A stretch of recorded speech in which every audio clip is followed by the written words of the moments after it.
અરવલ્લીમાં વરસાદ ખેંચાતા ખેડૂતોની ચિંતા વધી છે। પ્રથમ વરસાદ બાદ ખેડૂતોએ શરૂ કરી હતી વાવણી, ત્યારબાદ પૂરતો વરસાદ ન પડતા પાક પર સંકટ। ખેડૂતોએ વાવણી કરેલ હતી પણ વાવણીના હિસાબે વરસાદ ખેંચાતા વાવણી નિષ્ફળ ગઈ છે। તો અમે તો ભગવાનને પ્રાર્થના કરીએ અને સરકારને બી પ્રાર્થના કરીએ કે ફરી વાવેતર કરવા માટે સરકાર બિયારણ રૂપે ખાતર રૂપે કંઈક મદદ કરે। અને અત્યારે વરસાદની ખૂબ જરૂર છે અને મોંઘા બિયારણ ખાતર બધું અત્યારે જમીનોમાં પડેલું જ છે પણ વરસાદ નથી।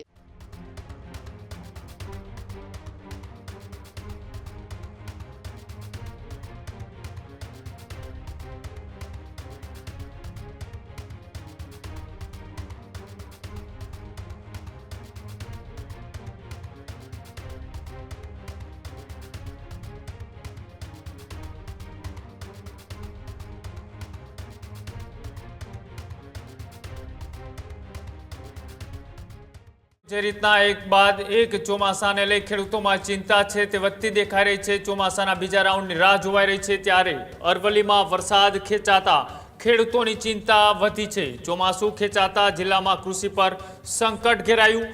મોડું બેસેલા ચોમાસાથી ખેડૂતો ત્યારે હાલ મુશ્કેલીમાં છે। પ્રથમ વરસાદ બાદ ખેડૂતોએ શરૂ કરી હતી વાવણી, ત્યારબાદ પૂરતો વરસાદ ન પડતા પાક પર સંકટ। સોયાબીન અને મગફળીના પાકને મોટું નુકસાન થવાની પણ ખેડૂતોએ ભીતિ વ્યક્ત કરી।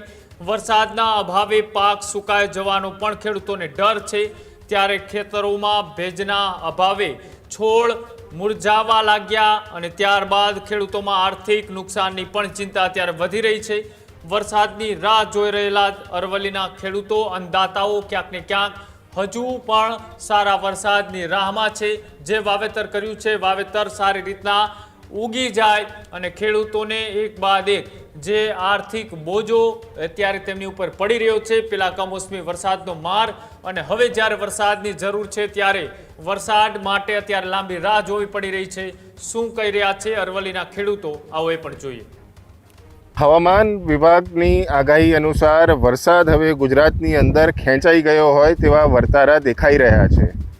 ઉત્તર ગુજરાતની અને ખાસ કરીને અરવલ્લીની વાત કરીએ તો અરવલ્લી જિલ્લાની અંદર વાવણી લાયક વરસાદ પડ્યો। માત્ર અરવલ્લીના જે તાલુકાઓ છે 1 થી 2 થી 3 ઇંચ જેટલો વરસાદ હતો અને ત્યારબાદ ખેડૂતોએ પોતાની વાવણીની શરૂઆત કરી હતી, પરંતુ વરસાદના 4 થી 5 દિવસ ખેંચાયા બાદ પણ હજુ પરિસ્થિતિ એવી છે કે હજુ વરસાદ વરસી નથી રહ્યો અને તેના કારણે ખેડૂતોને વાવણી કરેલું છે તેને સદંતર નુકસાન જાય તેવી પરિસ્થિતિ ઉત્પન્ન થઈ છે। તો અરવલ્લી જિલ્લાના મોડાસા તાલુકાના મદાપુર કંપાના ખેડૂતો આપણી સાથે છે, તેમની સાથે જ સીધી વાત કરીશું કે વાવણીની અંદર શું નુકસાન થઈ રહ્યું છે અને વરસાદ જે ખેંચાઈ રહ્યો છે તેની અસર કેટલી ખેતી ઉપર પડી રહી છે। આપનું નામ પરિચય આપજો। સુરેશભાઈ જેઠાભાઈ પટેલ, મદાપુર ગામ। હવે પરિસ્થિતિ એવી છે કે વરસાદ ખેંચાવાના કારણે ખેડૂતોએ વાવણી કરેલ હતી પણ વાવણીના હિસાબે વરસાદ ખેંચાતા વાવણી નિષ્ફળ ગઈ છે અને ખેડૂતોની મોંઘા બીજ, ખાતર, દવા, મજૂરી, ડીઝલ અને આ ખોટો ખર્ચો ખેડૂતોના ઉપર પડી રહ્યો છે। તો ખેડૂત કરે તો કરે શું? તો અમે તો ભગવાનને પ્રાર્થના કરીએ અને સરકારને બી પ્રાર્થના કરીએ કે ફરી વાવેતર કરવા માટે સરકાર બિયારણ રૂપે ખાતર રૂપે કંઈક મદદ કરે અને ભગવાનને પ્રાર્થના કરીએ કે વહેલી તકે પૂરો વરસાદ આપે તો જેના કારણે ખેડૂત અનાજ પકાવી શકે અને આમ જનતાનો પેટ ભરવા માટે પણ ખેડૂત સક્ષમ હશે અને એની ખેતી થશે તો લોકોનું પેટ ભરાશે। તો એટલા માટે અમારી રિક્વેસ્ટ છે કે સરકાર મદદ કરે અને ભગવાનને પ્રાર્થના કરીએ કે વરસાદ પૂરો આપે તો જેથી કરીને વાવણી અમારી રાબેતા મુજબ આગળ વધે। અલ્નીનોની અસર જે દેખાઈ રહી છે, સરકારનું એવું કહેવું છે કે અલ્નીનોની અસરના કારણે વરસાદ ખેંચાયો છે। હવામાન વિભાગ જે શરૂઆતનો વરસાદ થયો ત્યારબાદ એમ કહી રહ્યું છે કે હવે ગુજરાતની અંદર જે વરસાદની સિસ્ટમ જે સક્રિય થઈ હતી એ પણ હવે ફંટાઈ ગઈ છે। તો વાવણીને લઈને શું નુકસાન થઈ રહ્યા છે અને શું છે અત્યારની પરિસ્થિતિ? હું અમૃતભાઈ પટેલ, મદાપુર કંપા।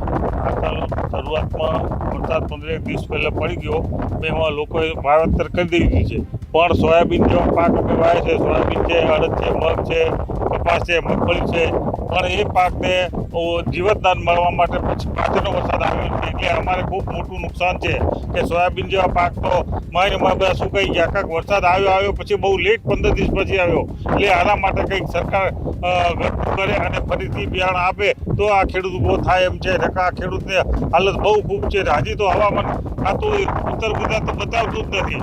તો એના માટે કંઈક સરકાર કરે. આવતા દિવસોમાં હજી વરસાદ આવશે કે નહીં આવે એવી કોઈ અમને આશા બંધાતી જ નથી. વાદળો થાય છે પણ પવન સાથે ફૂંકાય છે. વરસાદ આવશે કે નહીં આવે એવી કોઈ અમને આશા બેસતી નથી. હવામાન ખાતું પણ નિષ્ક્રિય છે, કંઈ સચોટ આપતું નથી. જે રીતના વરસાદ જે ખેંચાયો છે એ વરસાદ ખેંચાવાના કારણે શું પરિસ્થિતિઓ ઉત્પન્ન થઈ છે અને કઈ પાક જે છે આપણે મોડાસા તાલુકાની અંદર વાવણી થઈ રહી છે અને એની અંદર વાવેતર થયા બાદ કેવી નુકસાનીઓની સંભાવનાઓ સેવાઈ રહી છે? મારું નામ નરસિંહભાઈ પટેલ, મદાપુર કંપા. વાવણી કર્યા પછી એ વરસાદ આવી ગયા, મોલ ઉગ્યા જ નથી બિલકુલ. અને અત્યારે વરસાદની ખૂબ જરૂર છે અને મોંઘા બિયારણ ખાતર બધું અત્યારે જમીનોમાં પડેલું જ છે, પણ વરસાદ નથી અને એનો સક્રિય વાદળો થતા જ નથી. એટલે વરસાદની કોઈ સંભાવના દેખાતી નથી.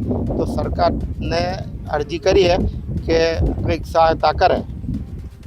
જે રીતના અરવલ્લી જિલ્લા અને સમગ્ર ઉત્તર ગુજરાતની પરિસ્થિતિઓ છે, મેઘો આવ્યો ત્યારે દક્ષિણ ગુજરાત અને સૌરાષ્ટ્રની અંદર સાંભેલા ધાર પડ્યો, જ્યારે ગુજરાતનો બીજો ઉત્તર ગુજરાત કહેવાતો જે બીજો ભાગ છે ત્યાં આગળ સાવ કોરું દેખાઈ રહ્યું છે તેવી પરિસ્થિતિઓ છે. અરવલ્લીના મોડાસાના જે ખેડૂતો છે, ખેડૂતો સરકારને અપીલ કરી રહ્યા છે કે ખાતર અમે નાખી દીધું છે, વાવેતર કરી દીધું છે, પરંતુ વરસાદ ખેંચાયો છે તેના કારણે એક તો મોડો વરસાદ આવ્યો અને પાછો આવ્યો અને ત્યારબાદ વરસાદ ખેંચાયો, જેના કારણે મોટા પાયે નુકસાન છે. તો સરકાર સામે મોડાસાના અરવલ્લીના જે તાત છે એ મદદની ગુહાર લગાવી રહ્યા છે. અરવલ્લીના મોડાસાથી મહર્ષ ઉપાધ્યાય, ન્યૂઝ રૂમ ગુજરાત. ખેડૂત ભાઈઓ છે ખેતરમાં ડ્રોન ઉડાવતા હોય છે ત્યારે આપણે એક પ્રશ્ન સતાવતો હોય છે કે જે આપણે અત્યાર સુધી જીપીએસ ટેકનોલોજીવાળા ડ્રોન વાપર્યા છે, જેથી કરીને મોબાઈલ ટાવર છે અથવા તો હાઈ ટેન્શન લાઇન પસાર થતી હોય, કોઈ વૃક્ષો હોય, ત્યારે જે જીપીએસ ટેકનોલોજીવાળા ડ્રોન છે એમાં ટકરાય અને ટ્રેસ થાય છે. પણ એગ્રીઓન લાવ્યું છે GNSS ટેકનોલોજી ડ્રોન, જેથી કરીને એ ડ્રોન છે એ કોઈ જગ્યાએ ટકરાય નહીં, પોતાની રીતે જ ડિસિઝન લે છે અને મૂવ થઈ જાય છે. જેથી કરીને GNSS ટેકનોલોજી ડ્રોન છે એ વાપરવાનો આગ્રહ રાખો.